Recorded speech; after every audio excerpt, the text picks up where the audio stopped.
Audio Jungle.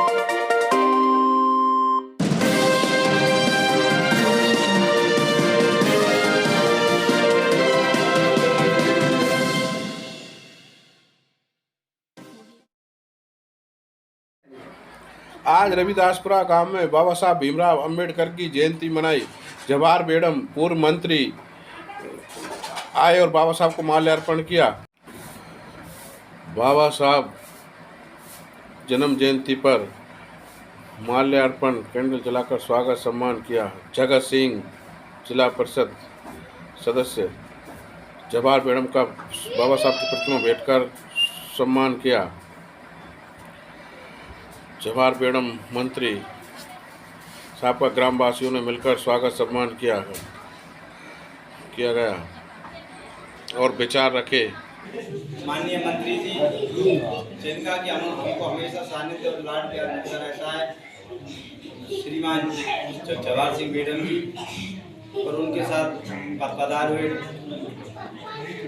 Doctor साहब तोगल सिंह जी पानौरी, अपने प्रधान अध्यापक जी और आज के अध्यक्ष बाबा साहब, समस्त मेरे अग्रज छोटे भाई कि आज हम 131वीं जयंती का अपने रविदासपुरा गांव में जो आप लोगों ने आयोजन किया उसके लिए बार बार धन्यवाद कि अंबेडकर जी ने हमको क्या दिया। हम केवल इनको मानते हैं, को मानने वाले थे। गौतम बुद्ध भी हमारे से हिंदुस्तान में पैदा हुए थे और वही विचारधाराएं जो अपने भारतीय संविधान उसकी सनातन धर्म की विचारधाराएं उन्हीं को इन्होंने माना था। हमारे समाज को, हिंदू समाज को तोड़ने का जो षड्यंत्र बेधर्मी लोगों के द्वारा हो रहा है, उस बहकावे में ना आकर के मैं आप सभी से निवेदन करता हूं कि हम हिंदू समाज के एक अंग हैं। सनातन धर्म की एक पीढ़ है, उस पीढ़ की हम टहनियां हैं। उस वक्त हमारा क्या विचार रहा होगा उन बुजुर्गों का जो कुछ भेदभाव हुआ, अब जिनके साथ हुआ वो भी संसार में नहीं है और जिन्होंने उनके साथ किया वो भी नहीं है।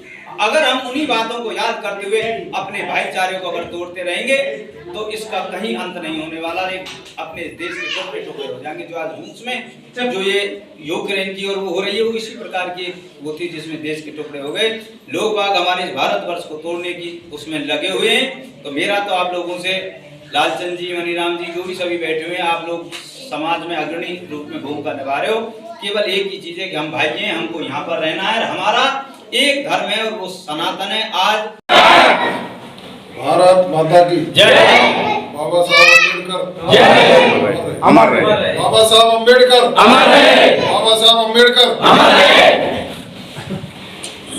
आज के कार्यक्रम की अध्यक्षता कर रहे हमारे सबके बुजुर्ग राम जी, यहाँ इस कार्यक्रम में मौजूद आपके क्षेत्र के जिला परिषद के सदस्य आदरणीय जगत सिंह जी, आदरणीय गुरु जी, आदरणीय तुगल जी, जाटव समाज समिति के अध्यक्ष भाई मनीराम जी, और विशेष धन्यवाद दूंगा मैं लालचंद जी को। उन्होंने मुझे शाम को फोन किया और उन्होंने कहा कि रविदासपुरा में बाबा साहब की 131वीं जयंती के उपलक्ष्य में हम कार्यक्रम हो रहा है, आप पधारेंगे। मैंने एक ही लाइन में कहा कि रविदासपुरा में एक कार्यक्रम नहीं हो रहा है, तो मैं चाहे कहीं भी कार्यक्रमों में जा रहा हूँ, लेकिन पहले आपके यहाँ आऊंगा और उसके बाद कहीं दूसरी जगह।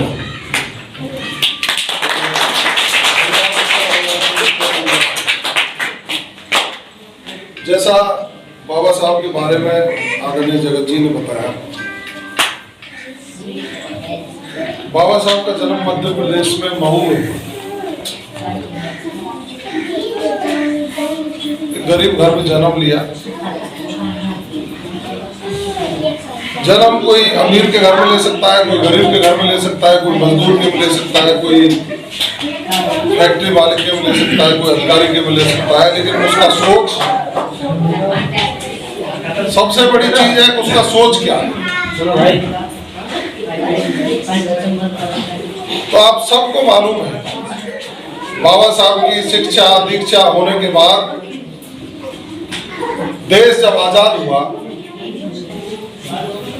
तो आजादी के बाद देश कैसे चले, इसके लिए एक विधान तय किया गया।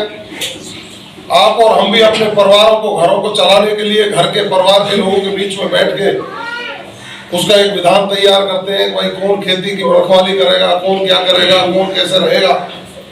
तो बाबा साहब को जिम्मा दिया कि इस देश की व्यवस्थाएं कैसे चलेंगी, आपको संविधान बनाना है। निश्चित रूप से काफी मंथन और चिंतन के बाद 26 जनवरी 1950 को जब संविधान लागू हुआ और बाबा साहब ने उस संविधान का जो गठन किया, निश्चित रूप से पूरा राष्ट्र आज कृतज्ञ है उनका। पूरा राष्ट्र बड़े गर्व के साथ उनकी गर्मामयी जन्मदिन मनाने का काम कर रहा है। लेकिन इस समय पर हमको चिंतन मनन करने की आवश्यकता है कि जिस व्यक्ति ने इतना संघर्ष किया हो, पढ़ने लिखने के लिए भी संघर्ष किया हो, पढ़ लिख करके उस जगह पर जो व्यक्ति पहुंचा हो कि इस देश को चलाने की संहिता जिसने बनाई हो, उस व्यक्ति के साथ इस देश में रहने वाले विभिन्न राजनीतिक दल या जिम्मेदार लोगों ने किस तरह का सलूक किया, आज हमको याद करना चाहिए। जब बाबा साहब ने संविधान का निर्माण कर दिया और 1952 में जब पहला चुनाव हुआ, तो जो कांग्रेस के लोग बाबा साहब को के मुंह की तरफ देखा करते थे, उन लोगों ने बाबा साहब को लोकसभा का टिकट तक नहीं दिया। ये जो मैं कह रहा हूं, दूसरे जो लोग थे उन लोगों ने साहब को सम्मान देने की, इस लोकतंत्र में यदि हम और आप राजनीतिक चर्चा नहीं करेंगे, राजनीतिक हिस्सेदारी की बात नहीं करेंगे, इस लोकतंत्र में अपना हिस्सा लेने की बात आप नहीं करेंगे, जो बाबा साहब ने की कि जो व्यक्ति जितना हिस्सेदार है उसको सरकारी नौकरियों में, राजनीतिक क्षेत्र में आरक्षण मिल करके उनको समानता का अधिकार मिलना चाहिए। यदि हमारे लोग पंच, सरपंच, प्रधान, प्रमुख, MP, MLA बन के नहीं जाएंगे तो हमारी बात कौन करेगा? आज इस पंचायत में हम लोग बैठे हैं, हम और आप नहीं होते तो अपनी चर्चा कौन करेगा? वो करेगा जो हमारा प्रतिनिधि चुन करके जाए। बाबा साहब निर्दलीय चुनाव लड़े, जो स्थितियां रही उनको बाद में नॉमिनेट करना पड़ा, क्योंकि उनके बराबर बुद्धि और उनके बराबर विवेक हर किसी व्यक्ति में नहीं। आजकल महापुरुषों ने जिस तरह की व्यवस्थाएं चल रही हैं, उन महापुरुषों के आदर्शों को मानकर हम अपने जीवन जीने की स्थितियां पैदा करते हैं। देश की परिस्थितियां बदली, भारत रत्न देने की जब बात आई तब भी बहुत बड़े विचार हुए थे, लेकिन देश की व्यवस्थाएं बदली। जो वैचारिक परिवारों के जो लोग थे, उन वैचारिक व्यवस्थाओं से उन्होंने विचार किया और हमको धन्यवाद देना चाहिए। आज हम चर्चा कर रहे हैं, जब महाकुंभ लग रहा था इस देश में, तो कुंभ के मेले के समापन के बाद उन दलित लोगों के पैर छू करके इस देश में मान और सम्मान बढ़ाने का काम देश का प्रधानमंत्री करता है। ये चीज अंडरलाइन करने योग्य है, ये लिखने योग्य है कि जिन लोगों ने पूरे कचरे को साफ किया हो, जो लोग सफाई व्यवस्था का ध्यान रखते हो, उनके पैर छू करके उनका मान सम्मान बढ़ाना हमारा धर्म और कर्म है। बाबा साहब के जहाँ जन्म हुआ महू में, जहाँ नागपुर में दीक्षा हुई, जहाँ इंदू मिल में काम करने की बात हुई, लंदन में रह करके जहाँ पढ़ाई की, या जहाँ बाबा साहब ने अंतिम सांस ली दिल्ली में, उन 5 जगह को पंच तीर्थ बनाने का संकल्प किसने लिया? किसने लिया? देश की आजादी के 73-74 साल हो गए। यदि बाबा साहब की रखवाली करने वाले हितैषी लोग अपने बन रहे होंगे, तो 70 सालों में क्यों नहीं उन्होंने निर्णय लिया कि जिसने देश के लिए इतनी बड़ी संहिता दी हो कि हम अपने कैसे संचालित करें अपनी व्यवस्थाओं को, उसकी जन्मभूमि को विकसित किया जाए, उसकी दीक्षा भूमि को विकसित किया जाए, उसकी कर्म भूमि को विकसित किया जाए, उसकी विदेश में यदि दीक्षा भूमि है तो उसको विकसित किया जाए, और जब बाबा साहब ने अंतिम सांस ली हो उसको भी स्मारक बना करके इस देश को संदेश देने का काम किया जाए। मुझे कहने में कोई अतिशयोक्ति नहीं है। हमें धन्यवाद देना चाहिए देश के प्रधानमंत्री नरेंद्र मोदी जी कि उन्होंने बाबा साहब के 5 तीर्थों को पंच तीर्थ बना करके उनको विकसित करने का काम, बाबा साहब को भारत रत्न देने का काम भी इन्हीं लोगों के शासनकाल में हुआ। हमें चर्चा करनी चाहिए। जब तक हम खुले में चर्चा नहीं करेंगे, जब तक खुले में चर्चा करके अपने बुजुर्गों को कौन सम्मान देता है उसकी चर्चा नहीं करेंगे, तो हम अपने साथ अन्याय कर रहे हैं। मैं नौजवान साथियों से विशेष करके कह देना चाहूंगा, जैसे जैसे एजुकेशन बढ़ रही है, शिक्षा बढ़ रही है, हम सब लोग बराबरी का दर्जा पाने में लग रहे हैं। जो शिक्षित बन गया, जो रहन सहन जिसका ठीक हो गया, वो व्यक्ति बराबर हो गया। एक समय था जब दबे कुचले लोग 3 मीटर दूर बैठा करते, मैं गलत तो नहीं कह रहा। एक समय था कि जो दबे कुचले पिछड़े वर्गों के लोग 3 मीटर दूर बैठा करते थे,